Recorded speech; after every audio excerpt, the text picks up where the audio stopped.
In this tutorial, I'm going to show you how you can enable dark mode on Google Chrome, or you can say that I'm going to show you how you can have dark background on Google Chrome. So for it, here just open your Google Chrome, then here you will see this three dot option. Click on three dot. After that, if you just go down, you will see this settings option.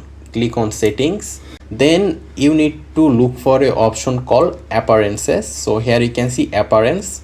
Click on appearance, and here you can see we have a mode option here, light mode. So here you can see by default it is light, so you can choose the dark mode, or you can also use your Windows whatever color you are using. So we want to enable the dark mode, so we are going to click on dark, and there you can see our Google Chrome right now in dark mode. And if you open new tab, everything will be in the dark.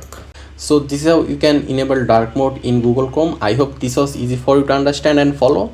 Make sure to subscribe, and I hope to see you in the future tutorials.